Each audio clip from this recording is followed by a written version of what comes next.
¿Cuáles son los 10 mejores fichajes de la historia del Manchester City? Amigos, hoy vais a ver que hay vida más allá del jeque, aunque también el jeque marcó la diferencia.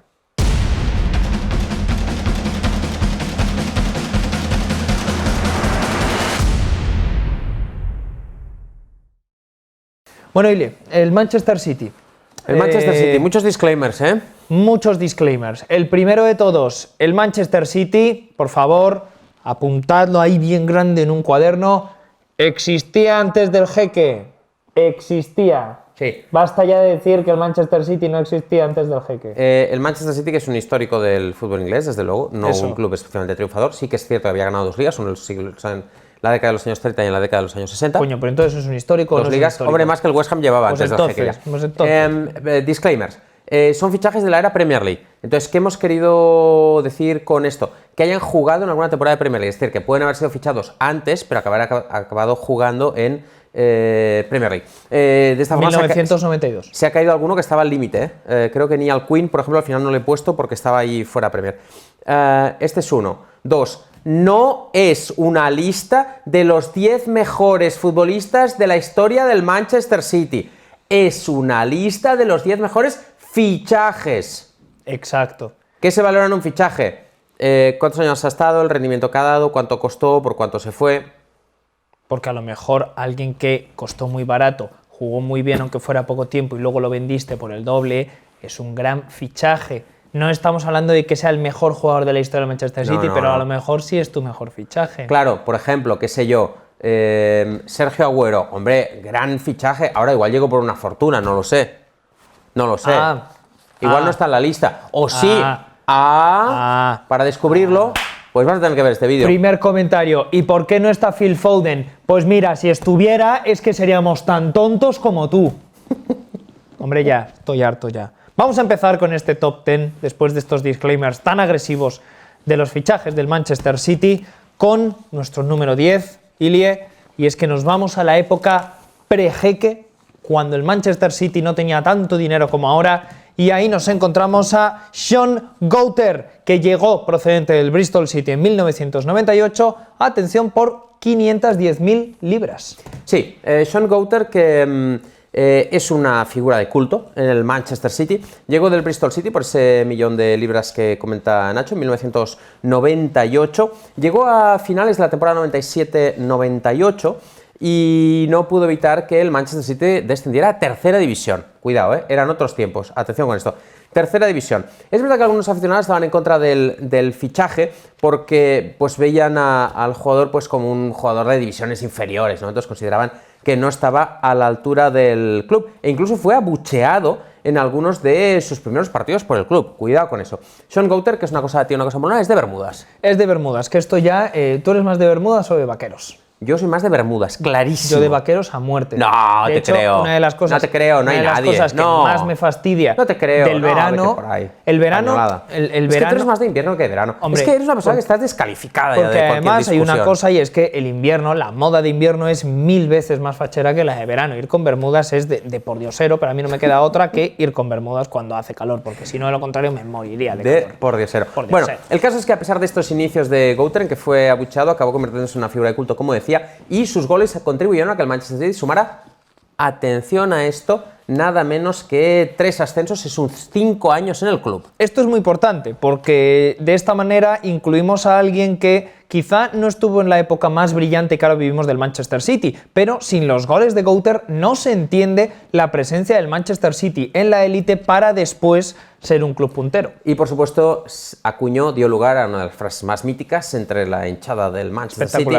"Feed the goat and he will score". Alimenta a la cabra y ella marcará, aunque ya sabéis, Goater. Y con ese juego de decir GOAT, que serían las siglas de Greatest of All Time, el más grande de todos los tiempos. Ya está, con esto hemos explicado medio internet realmente, porque lo de GOAT se usa... todavía no se ha gastado del todo lo de GOAT. No, ahí siguen, son muy pesados. Se sigue usando son un muy poco pesados. para Pon el todo. emoticano, emoticana. El emoticano, el último emoticano. La nueva película de Ili ¿Cuántas Olean. veces os he dicho que no puedo grabar después de comer? Ya os lo he dicho muchas veces. El último emoticano. ¿Contamos lo que has hecho hoy en la comida? No. Ha venido el sinvergüenza. ¿Para qué preguntas? ¿Para qué preguntas si mi respuesta no cuenta para nada? El sinvergüenza, después de que todos hubiéramos comido, ¿vale? Y sobre todo que Juan y yo somos gente que dentro de nuestras capacidades intentamos cuidarnos un poco. Pues ha venido con una mega pizza enorme diciendo, chavales, que no he comido, tenía muchas movidas y tal, he venido aquí con la pizza. Bueno, y luego ha dicho, ¿queréis pizza? ¿No ves que nos estamos cuidando? Has venido a provocar. ¿Estaba buena la pizza al menos? Muy buena. Tenía trozos de pepperoni como tu cabeza de Pizza. grande. Hostia, tío. Pizza diábola. Vamos con el número 9. El número 9 hay un futbolista que, ha sido noticia recientemente. Estamos hablando de Sergio El Kun Agüero, que llegó del Atlético de Madrid en 2011 por 35 millones de libras. Probablemente el mejor delantero de la historia del Manchester City llegó en 2011, como decía Ilie, y llegó además me acuerdo, una operación que tuvo de fondo aquella polémica entre Real Madrid y Atlético de Madrid, porque parecía que el Real Madrid estaba interesado en Agüero, que el Atleti no quería, lógicamente, por otra parte, mandarlo a su gran rival, y al final llegó al Manchester City como uno de esos fichajes realmente diferenciales para dar el salto a ser un equipo que peleara por la Premier. Y luego ahí están las cifras y los trofeos, vaya si lo hizo con el Kun al frente. El Kun Agüero, que debutó en Premier League en un partido ante el Swansea con Ángel Rangel y Andrea Orlandi en el equipo contrario. Por tanto, una potencia futbolística enfrente. La cosa iba más o menos bien hasta que salió el Kun y marcó un doblete. Salió de suplente y marcó un doblete, lo cual ya marcaría un poco su carrera en el Manchester City. Tercer máximo goleador de la historia de la Premier League y uno de los futbolistas que cambió la historia del Manchester City. El verano anterior llegaron Yaya Touré y David Silva al club. Ese verano lo hizo Sergio Agüero y entre los tres, más Vincent Kompany, cambiaron la historia reciente del club. Sí, son los 4 futbolistas que podemos considerar que han hecho que el Manchester City cambie radicalmente y, por supuesto, al Kun Agüero lo teníamos que meter aquí. Pero recordad que aquí estamos hablando de fichajes y, como tal, es un fichaje que ahora cuando se marche el Manchester City no va a sacar dinero por él. Está completamente justificado y amortizado el gasto que hicieron en él, pero fueron 35 millones de libras, fue un fichaje caro. Así que hace 10 años, o sea que hace 10 son años. 70, 80 actuales. Otra cosa es en la lista de los mejores jugadores de la historia del Manchester City, que ahí sí que Hombre, top 5 seguro. Eso seguro. Y a partir de ahí podemos mirar dónde estaría Sergio El Kun Agüero, que ahora desgraciadamente se marchará después de tanto tiempo en el City. Y por supuesto, pues autor de uno de los goles más míticos, no de la historia del Manchester City, de la historia de la Premier League. ¡Agüero! Martin Tyler narrando el gol del Kun Agüero ante el Queen's Park Rangers, que dio la primera liga en más de 40 años. ¿Qué dice luego? Para los Citizens. Drink it in, ¿no? Algo así dice. Después de eso, creo que luego dice algo así como drink it in, sí. Algo así. Bueno, esto aprovechamos. Para toda la gente que nos preguntáis, al final de todos los vídeos, ¿quién es el que está narrando un gol en nuestra cortinilla Martin final? Tyler. Es la narración del gol de Sergio Agüero contra el QPR que le dio la liga al Manchester City. Vamos a pasar al puesto número 8, efectivamente, porque estaba aquí, no sabía si eran 2 o 1. Y en el puesto número 8 tenemos a un futbolista que vamos a aprovechar en este vídeo para reivindicar, más allá de que sus últimos años fueran bastante malos o estén siendo bastante malos. Joe Hart, el guardameta durante muchos años titular indiscutible de los Sky Blues, que llegó procedente del Shrewsbury por solo 100.000 libras. Llegó en 2006 y desde luego que por ese precio estuvo más que justificado el gasto que hicieron en el guardameta inglés. Sí, Joe Hart del Shrewsbury, 2006, 100.000 libras. Desde luego una figura crucial en esa era tan exitosa del Manchester City. Una carrera, bueno, pues la verdad es que, bueno, portero el número 1 de Inglaterra durante varios años, fue el mejor portero inglés. Lo que pasa es que su suerte cambió cuando llegó Pep Guardiola. Cuando llegó Pep Guardiola, Joe Hart pues, fue el principal damnificado, la verdad, de la llegada de Guardiola. Empezó una serie de cesiones y que acabaron pues, un poco en un declive prematuro de su carrera, cuando yo creo que todavía podría haber aguantado varios años, pero de ahí se fue al Torino, no le fue bien, se fue al West Ham, no le fue bien, al Burnley, y ha acabado pues, siendo el portero suplente del Tottenham. Sí, a medida que el Manchester City quería cambiar su estilo de fútbol, en ese momento Joe Hart también perdió ese protagonismo, pero vamos, yo creo que para la memoria de todos queda ese Joe Hart con el pelo pincho engominado, que ahora ha quedado muy muy en desuso. Imagen de Head and Shoulders. Exactamente, es verdad, pero y ya había perdido pelo el tío, me sorprendió que H&S, no sé, propusiera un patrocinio con él. El caso es que en esa época Joe Hart era un portero absolutamente de élite en la Premier League y fue fundamental, sobre todo con esas paradas. No era un portero tan a lo mejor seguro por alto, pero por ejemplo era muy acrobático. Sí, no, bajo palos era un portero paradas, de unos reflejos extraordinarios y que ya os decimos que también puso los cimientos de este Manchester City campeón. Vamos al siguiente fichaje y ahora Ilie y volvemos al argentino porque uno de mis favoritos de siempre. Aparece por acá un compatriota como Pablito Zabaleta. Pablo Zabaleta, que llegó del Español, la verdad es que viniendo de un club así, pues solo le podía ir bien en 2008 por 6,5 millones de libras.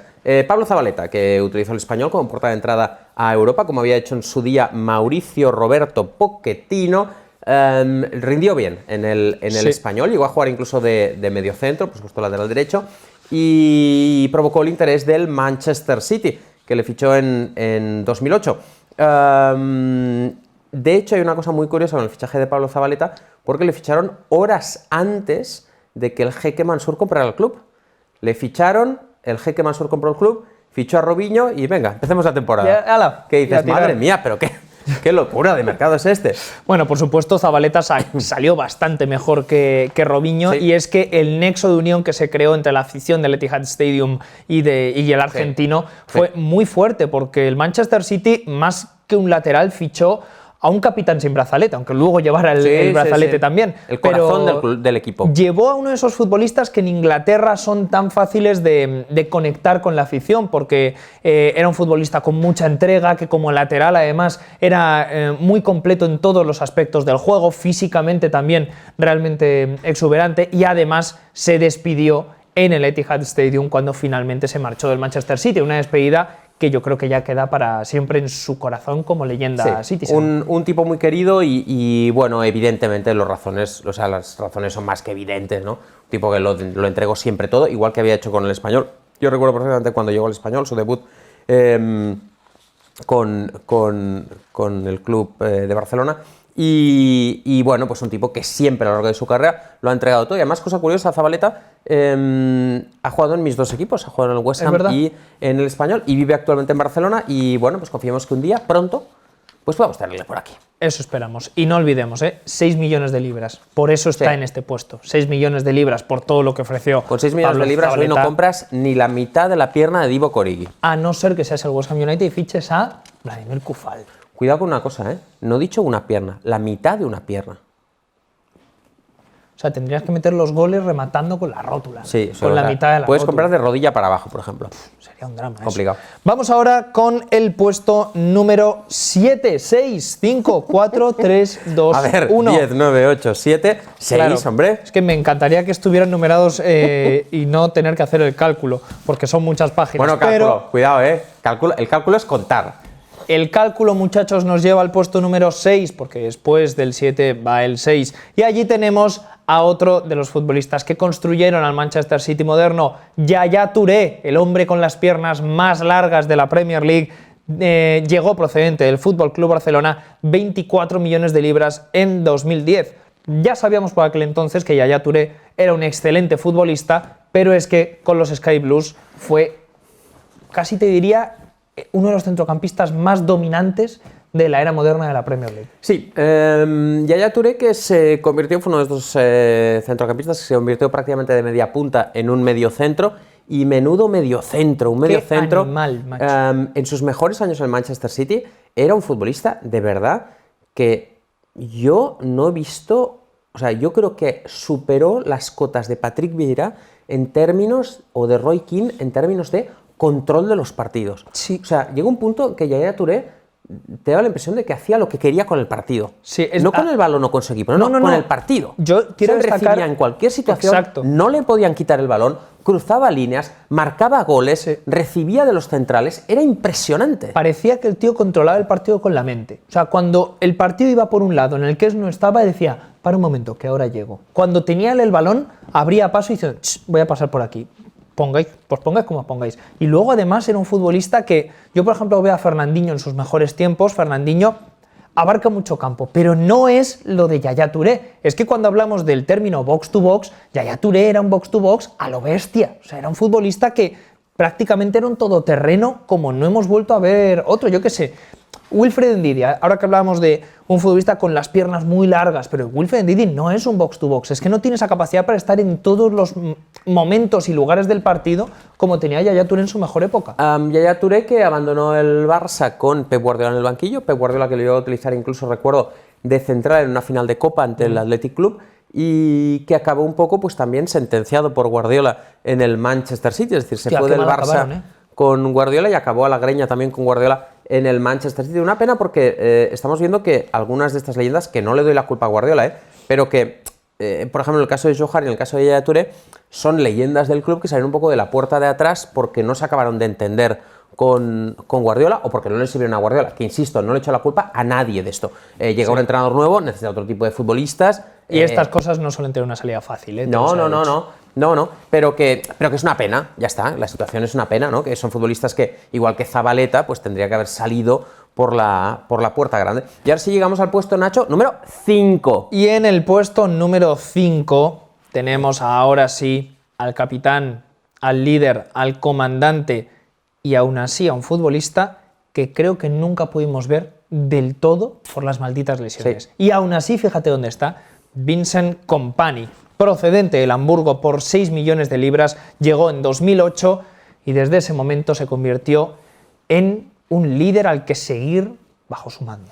Vincent Kompany, que llegó también como Zabaleta, poco antes de la compra por parte del jeque Mansur en 2008. El jeque lo compra en verano y ese verano ya habían fichado a Zabaleta y a Kompany, lo compra y, como he dicho antes, compraron después a Robinho en el deadline day de ese verano de 2008. Una auténtica ganga por 6 millones de libras, una auténtica ganga. Vincent Kompany, que en sus mejores épocas pues también era una bestia absolutamente insuperable, al nivel prácticamente del mejor Virgil van Dijk. Además, un tipo con una enorme habilidad, a pesar de ser central, para marcar goles decisivos, porque todo el mundo recuerda el gol de Agüero, por ejemplo, pero poca gente recuerda que esa temporada el Manchester City gana 1-6 en Old Trafford, que gracias a eso le gana la diferencia de goles, pero que llegan a la recta final en otro derbi en el Etihad, Manchester City-Manchester United, que el City tenía que ganar para igualar a puntos, que al final lo ganan los dos todo y acaban ganando el City, y ese partido se decide por 1-0 con un gol de Vincent Kompany. Y años más tarde recordarás un gran gol con un disparo lejano de Vincent Kompany, que también decide un título. Pero es que creo que ese gol de Kompany contra el Leicester, en la liga que le ganan en esa carrera con el Liverpool, va a ser, si no lo es ya, uno de los goles más infravalorados que yo he visto nunca en la Premier League, porque ha pasado muy poco tiempo e incluso con el poco tiempo que ha pasado casi no se habla de ese gol, y recuerdo perfectamente ese partido, un partido que era muy complicado para el Manchester City, que se le atragantó bastante, y además una jugada en la que creo que luego fue Guardiola el que reconoció que él era el primero que no quería que Kompany tirara desde ahí, porque fue un disparo lejanísimo. Ese mítico, no.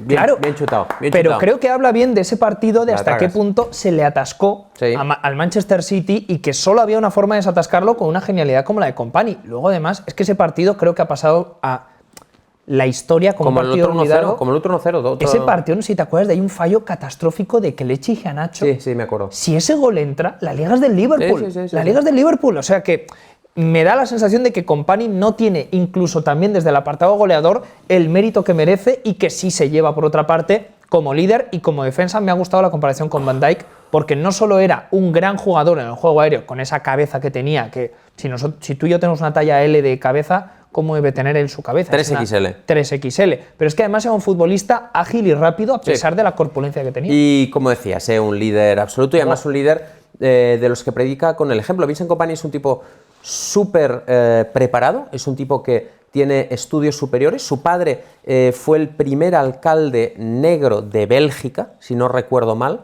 Pionero. Es un tipo muy inteligente, es un tipo muy preparado, es un tipo, es prácticamente un intelectual, es un tipo que yo he leído opiniones sobre asuntos muy complejos, muy inteligentes, y un tipo muy serio, que predicaba con el ejemplo, y que sus demás compañeros le veían y venían en él un modelo de profesional a seguir. Sí, y vamos ahora al puesto número 4. No sé ahora que tenemos este debate, no sé si es el mejor jugador de la historia del Manchester City, pero sí que creo que es el futbolista más bonito de ver de la historia del Manchester City. Es posible. En esto creo que es muy difícil superar a David Silva, que llegó procedente del Valencia por 26 millones de libras en 2010. Desde entonces se ganó el apodo de El Mago, nos estrujaron mucho el cerebro De aquí Arguineguín. en Manchester con el apodo, pero es que lo que hacía fin de semana tras fin de semana era digno de tener una varita en las manos, porque es un futbolista que, si bien antes hablábamos de líderes, yo a David Silva no lo considero un líder, porque nunca líder lo ha sido. silencioso. Pero sí era un futbolista que cuando el partido se complicaba, aunque él no tuviera un carácter de líder, todos sabían a quién mirar para darle el balón y que él resolviera los partidos. Sí, David Silva, que llegó en 2010 por 26 millones de libras procedente del Valencia. En aquel entonces le querían también otros clubes como el Barça, el Manchester United. El Manchester City consiguió hacerse con sus servicios y pues muchos aficionados del Manchester City yo creo que le consideran el mejor jugador de la historia del club. Así Quizás hay varios candidatos, Yaya Touré, hoy en día Kevin De Bruyne, podrías considerar desde luego al Kun, pero yo estoy de acuerdo contigo que en lo que no hay dudas es que es el jugador, Quizá, digamos, estéticamente más espectacular que ha tenido nunca el Manchester. Una delicia la de jugador. quizá la final de la pelea, por ver quién es el mejor de la historia, quizá sea Kun David Silva. Veremos cuando... Hay que ver cuando se vaya Kevin De Bruyne. Ahí vamos, ahí vamos. Es verdad, es verdad. La verdad es que un jugador espectacular.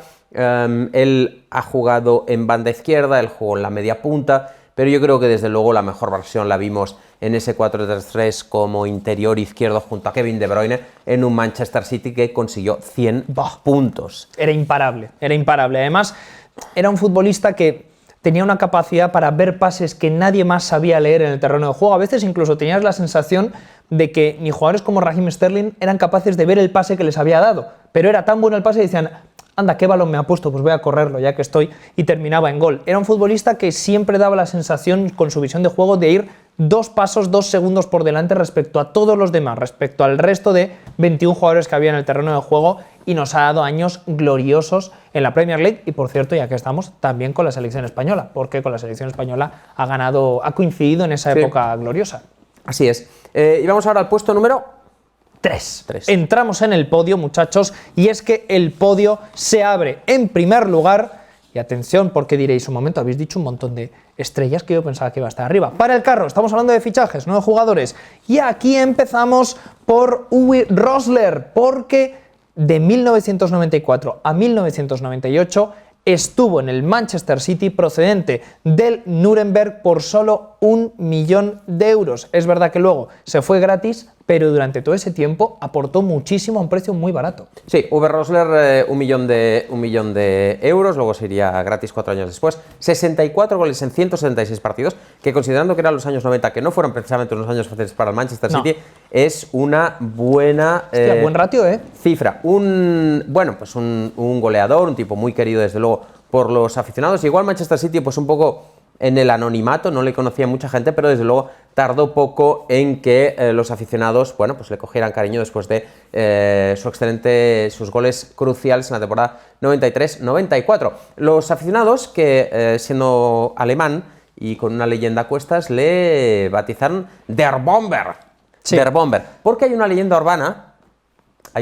Esto tenía que suceder. Según la cual su abuelo había luchado en la Segunda Guerra Mundial y había bombardeado Old Trafford. Entonces digamos que, bueno, pues algunos aficionados del Manchester City, pues esto pues, les consideran que era algo positivo. Bueno, ya sabes cómo son las leyendas urbanas también en ¡Der Bomber!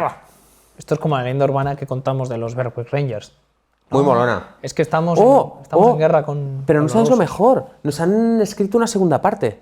Es que no lo has leído, no te has enterado de nada. Hay una segunda parte. Resulta que...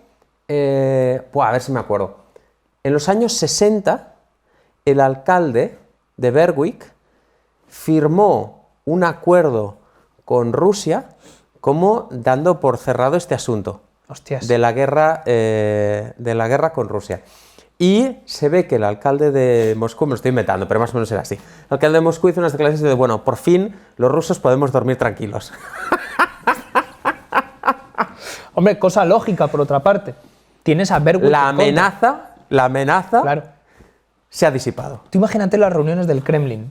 Señores, tenemos...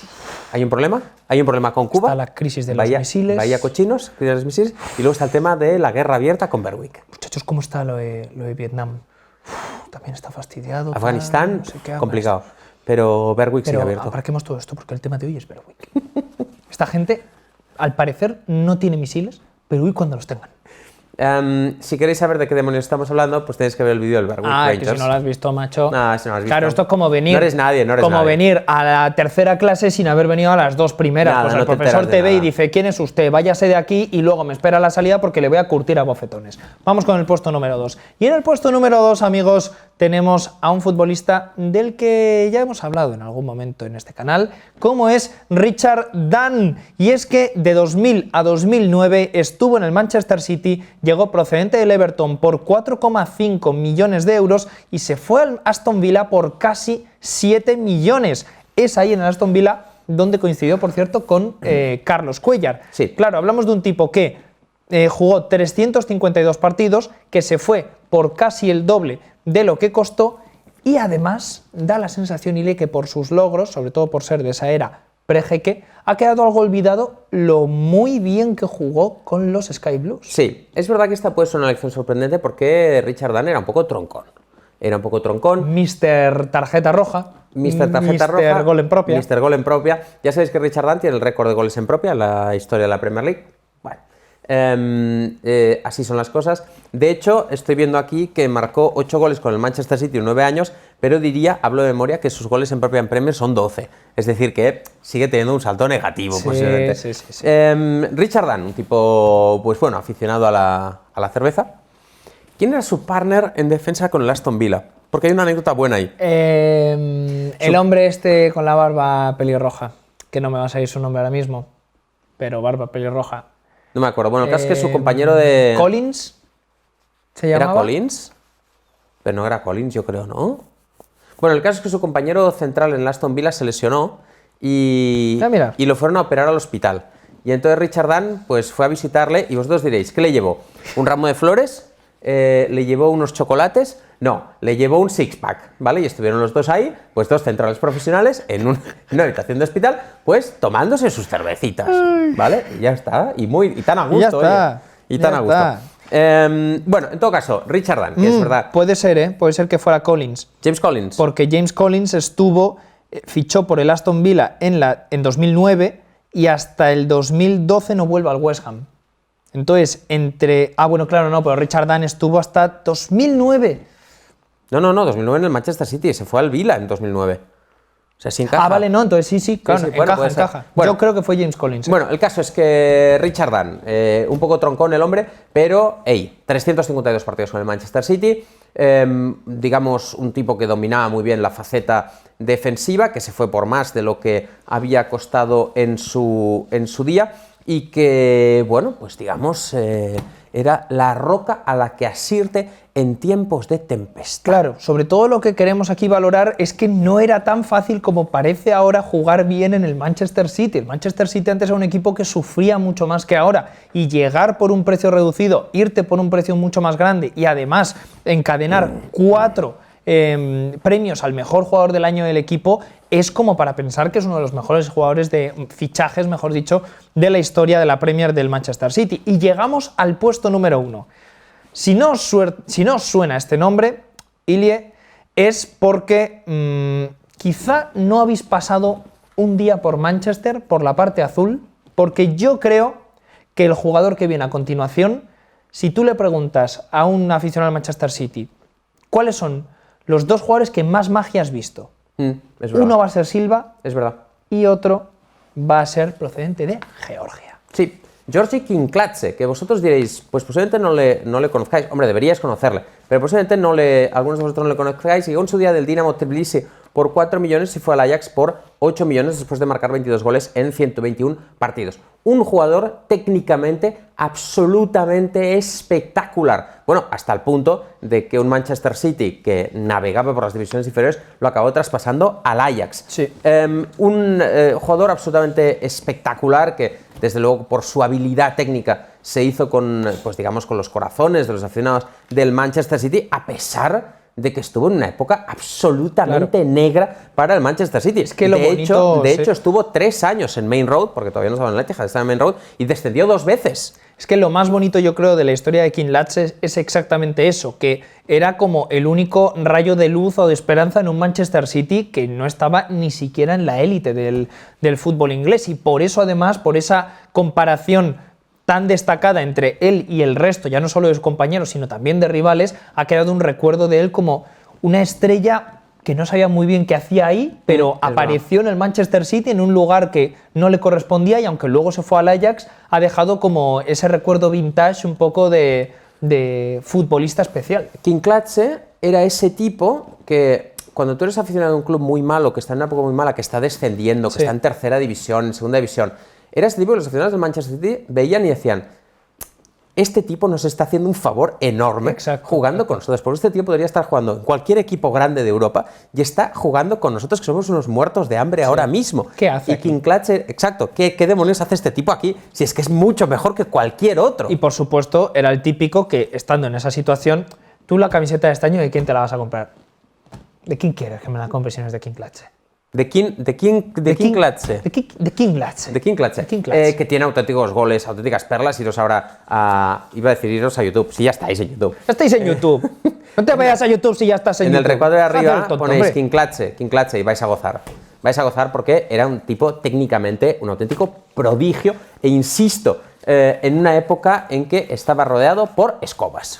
3 años en un cuarto de escobas, teniendo una magia incomparable en el Manchester City, y encima luego te vas dejando el doble de dinero del que se gastaron por ti para llegar al Manchester City, eres el mejor fichaje de la historia de la Premier League para el Manchester City. Bueno, muchachos, pues hasta aquí nuestro top 10. Ya sabemos que es un top 10 que probablemente muchos no esperabais, porque ninguno de los grandes de la época moderna del Manchester City han entrado en el podio final, pero creo que os hemos dado las explicaciones. Haced vuestra lista. Haced vuestra lista y mucho cuidado con no meter a Richard Dunn entre los 3 primeros, porque de lo contrario irá a vuestra casa, se comerá a vuestra mascota, sea cual sea la especie, después le hará un tackle a vuestra abuela, y cuando la abuela esté en el hospital, él se encargará de quemar el hospital. Eso sí, no sin antes dejaros a vosotros dentro para que también os calcinéis con el hospital. Así es, Richard Dunn, muchachos, y nosotros por nuestra parte solo os animamos a darle al botón de uniros para convertiros en miembros de la media inglesa. Ahí tienes el botón de unirse, te conviertes en miembro de la media inglesa y tienes un montón de vídeos exclusivos para miembros. 2 días de vídeos. Además de un montón de extras, charlas en Discord, ya no solo con la comunidad, con nosotros también hacemos de vez en cuando charlas con los miembros, también hacemos directos especiales, tienes emojis exclusivos, tienes insignias exclusivas, descuentos para tienda, un montón de cosas. Así que ahí lo tienes en la membresía de la media inglesa. Nos vemos en el próximo vídeo. Si te ha gustado, además, dinos cuál quieres que sea el próximo vídeo de los 10 mejores fichajes. Ya hemos hecho Manchester United y Manchester City, vendrán más. Hasta otra.